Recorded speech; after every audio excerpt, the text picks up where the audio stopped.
Say, bro, the Hawks just took care of their business. Before we get into this video, everybody go ahead and hit that like button. Make sure you smash that subscribe button and also hit that notification bell so you can receive a notification every single time we post a video. Welcome to Sports R Us, and today we're going to be talking about the Atlanta Hawks advancing to the Eastern Conference Finals. They'll be going up against the Milwaukee Bucks. And man, what a game. It came down towards the last 3 minutes. It was much more decided within that last minute. The Hawks pretty much took the game over and ran with it. Trae Young didn't have the best of games. He ended with 21 points, 3 rebounds, and 10 assists. But he was 5 of 23, so he wouldn't be happy with that 21% from the field goal percentage in the game. But some other players from the Atlanta Hawks stepped up to the plate. Collins, Capella played a good game. Gallinari came in and did his thing. Kevin Huerter did his thing, 27.7 rebounds, 3 assists. He was 10 of 18 from the field, 2 of 4 from 3. So he took care of business. And it was just a huge game, man. It's a celebration for the Atlanta Hawks. This was an underdog team. They started off the year 14 and 20. And nobody really thought that they'll make it this far. I mean, they beat the New York Knicks, which if you saw my bracket, you saw that I had the New York Knicks going further than that. I kind of selfishly wanted to see the New York versus New York setup. But we're not getting any of those. We're not getting Brooklyn. We're not getting New York versus the Knicks. We're actually going to get the Bucks versus the Atlanta Hawks. And the fact that the 76ers lost this game, it's a big deal. It's a big deal because now, we're deep into the process. We've been a part of this process for the longest, at least 5-6 seasons. We're deep into this process, and we've seen, multiple coaches. We've seen multiple personnel coming off the bench and pieces that's being placed around Ben Simmons and Joel Embiid. And it is a big question.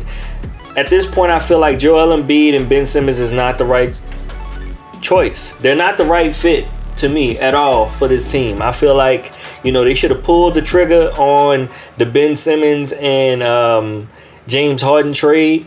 Even if you would have had James Harden for 1 year, I think you would have had a better outcome this season than having Ben Simmons still be on the team. Now, of course, James Harden got hurt. His hamstring was an issue, but maybe that might have been different. Him being over there with the Sixers, him being over there with Doc. You might have seen something different.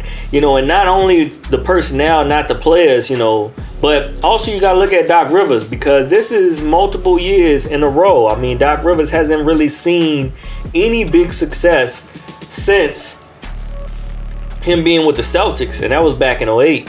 So we're looking at him consistently being with the Clippers, him moving on to the Philadelphia 76ers.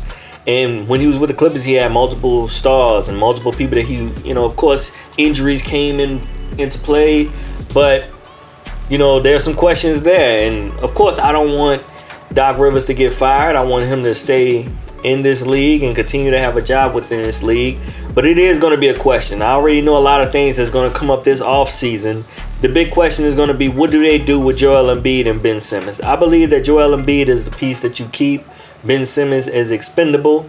I believe that you could find somebody that can be floor general, that can be that second tier coach on the court, and you can find somebody that can facilitate. Because there was a play in this game towards the end of the game where Ben Simmons had an opportunity to dunk the ball.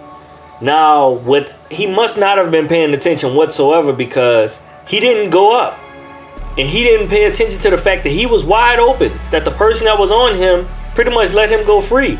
And he had an easy dunk, literally one foot, possibly just inches away from the actual from the rim. And he didn't take that chance to go up because he's scared to go to the line. And that's a problem when you have a player that, first of all, don't shoot jump shots whatsoever in the big time jump shot league. And he doesn't shoot jump shots.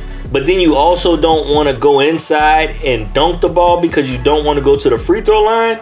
I'd rather somebody send me to the free throw line and give me an opportunity to possibly get 2 points or maybe 1 out of 2 from the free throw line than to not go up for it, and now you're going to be going home because a Ben Simmons slam dunk could have shifted the momentum. It could have shifted the momentum in this game, giving them an opportunity to get some of that momentum away from Atlanta, which Atlanta was down at some point. It was down at 4. It kept on going back and forth between, this team up 4, this team up 4, this team up 3, this team up 2.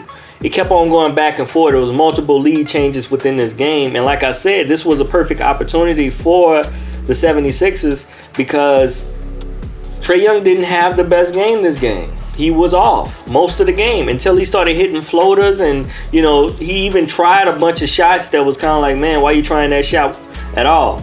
But for sure, we're looking at the 76ers and we're saying, man, what's going to happen with them? Because one thing that they have to take from this postseason is that Seth Curry is the truth.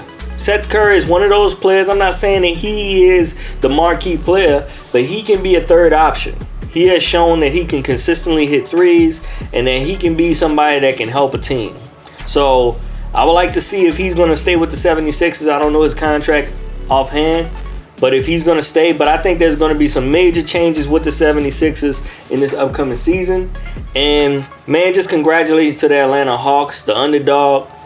They were the 5 seed. They came in and took care of business against New York, and they took care of business against Philly. And now they'll be going up against the Milwaukee Bucks to possibly go to the finals. Trae Young in the finals against somebody like Devin Booker. Man, that will literally show you that the NBA is changing and that the tide is changing as it pertains to who's going to be the next superstars in the league. And we're watching them being sculpted and being created and being birthed in these playoffs.